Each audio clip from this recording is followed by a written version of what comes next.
Guys, assalamualaikum warahmatullahi wabarakatuh. Nah, balik lagi nih kita di kelompok 2. Dan kali ini kita bakalan bahas materi mengenai alteration of environment. Nah, sebelum kita membahas lebih jauh materi ini, ada baiknya kita perkenalan lebih dahulu. Nah, perkenalkan, nama saya Muhammad Saripudin dan anggota kelompok dari kelompok 2 itu ada Kak Rio Herlambang dan Kak Geraldi Matulesi dan Kak Ahmad Reza Pahlepi dan Kak Yunita Sari, dan yang terakhir itu ada Kak Ardi Hidayatullah. Oke, lanjut aja, kita langsung ke materi. Kira-kira materi kita apa? Oke. Oke, di sini ada pencegahan korosi. Nah, kira-kira ada yang tahu nggak sih pencegahan korosi itu apa? Oke, karena nggak ada yang tahu, baik langsung kita bahas aja ya. Jadi pencegahan korosi adalah mengubah lingkungan atau mencari cara lain untuk mengurangi korosi. Nah, untuk mengurangi korosi ada media perubahan yang harus kita lakukan atau yang kita gunakan. Kira-kira media apa sih yang perlu kita lakukan? Ada yang tahu nggak kira-kira media apa yang harus kita lakukan? Nggak ada yang tahu. Nah, karena nggak ada yang tahu, bakalan saya jelaskan lagi. Oke, jadi di sini untuk melakukan eh, mengurangi korosi ini ada 4 media perubahan. Yang pertama itu dengan cara menurunkan suhu, yang kedua dengan mengurangi kecepatan, dan yang ketiga mengeluarkan oksigen dan atau oksidator, dan yang terakhir itu mengubah konsentrasi. Untuk lebih lanjutnya, kita balik ke slide yang selanjutnya, oke? Sari NIM 0971. Selanjutnya saya akan menjelaskan penurunan suhu yang mana menyebabkan peningkatan laju korosi yang nyata. Namun, dalam beberapa kondisi, perubahan suhu tidak banyak berpengaruh pada laju korosi. Sedangkan dalam kasus lain, peningkatan suhu mengurangi serangan. Fenomena ini terjadi ketika air panas, segar atau garam dinaikkan ke titik didih dan merupakan hasil dari penurunan kelarutan oksigen dengan suhu. Karenanya, air mendidih kurang korosif daripada air laut panas, misalnya 150 derajat Fahrenheit. Baik, nama saya Rio Herlambang, NIM 09171064. Di sini saya akan melanjutkan materi mengenai mengurangi kecepatan. Penurunan kecepatan pada kapal sering digunakan sebagai metode praktis untuk pengendalian korosi, sebagaimana dibahas pada bagian sebelumnya atau pada materi sebelumnya. Kecepatan umumnya meningkatkan serangan korosif, meskipun ada beberapa pengecualian penting. Logam dan paduan yang berpasifasi, seperti baja tahan karat pada badan kapal, umumnya memiliki ketahanan yang lebih baik terhadap media yang mengalir daripada larutan yang stagnan. Kecepatan yang sangat tinggi harus selalu dihindari jika memungkinkan karena efek erosi korosi yang terjadi pada badan kapal. Oke, kemudian mengeluarkan oksigen atau menghapus oksigen, biasanya disebut oksidator.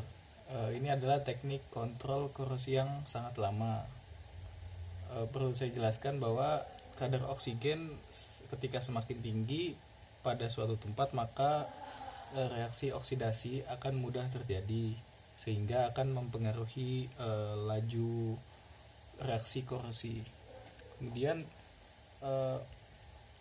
contohnya air umpan boiler direbus dengan melewatkannya melalui sejumlah besar baja tua.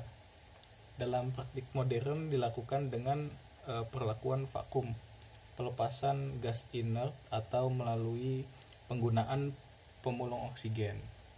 Asam hidroklorat yang telah menghubungi baja selama pembuatan atau penyimpanannya mengandung zat besi sebagai pengoksidasi. Asam tidak murni ini disebut asam muriatik dalam perdagangan, dengan cepat merusak korosi paduan nikel dan molybdenum. Sedangkan bahan ini memiliki ketahanan yang sangat baik. Dalam asam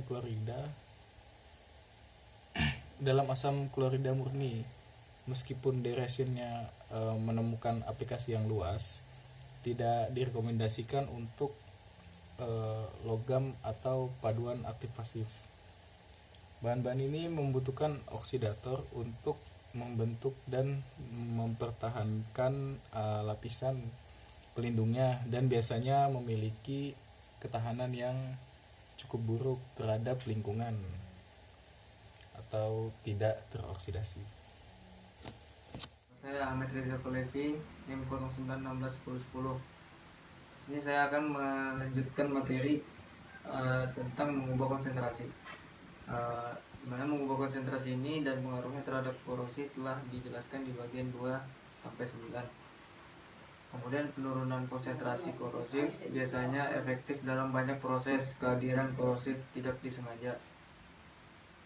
Sebagai contoh, korosi oleh pendingin air di reaktor nuklir berkurang dengan menghilangkan klorida. Kemudian banyak asam seperti sulfur dan fosfat hampir tidak aktif pada konsentrasi tinggi pada suhu sedang. Dalam kasus ini korosi dapat dikurangi dengan meningkatkan konsentrasi asam.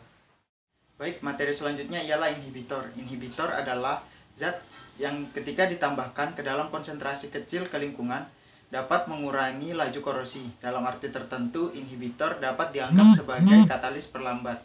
Ada banyak jenis komposisi inhibitor. Sebagian besar inhibitor telah dikembangkan oleh eksperimen empiris dan banyak inhibitor bersifat eksklusif.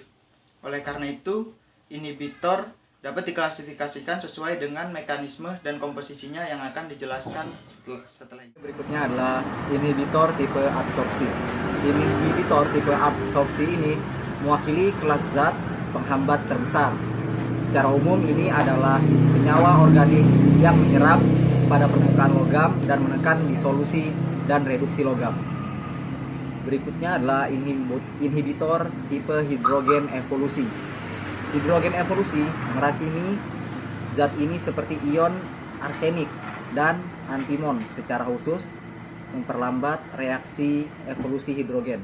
Akibatnya, zat ini sangat efektif dalam larutan asam, tetapi tidak efektif di lingkungan di mana proses reduksi lainnya seperti reduksi oksigen adalah reaksi katodik pengontrol.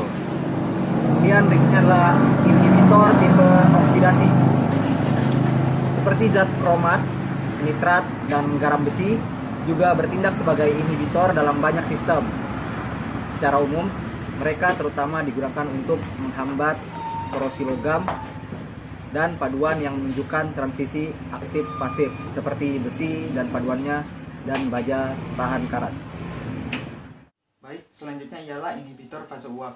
Inhibitor fase uap ini sangat mirip dengan inhibitor tipe adsorpsi organik dan memiliki tekanan uap yang sangat tinggi. Sebagai konsekuensinya, bahan-bahan ini dapat digunakan untuk menghambat korosi atmosfer. Benda kerja tidak ditempatkan di sekitar logam untuk dilindungi dan inhibitor ditransfer oleh sublimasi dan kondensasi ke permukaan logam. Inhibitor fase uap biasanya hanya efektif jika digunakan di ruang tertutup seperti di dalam paket atau di bagian dalam mesin selama pengiriman.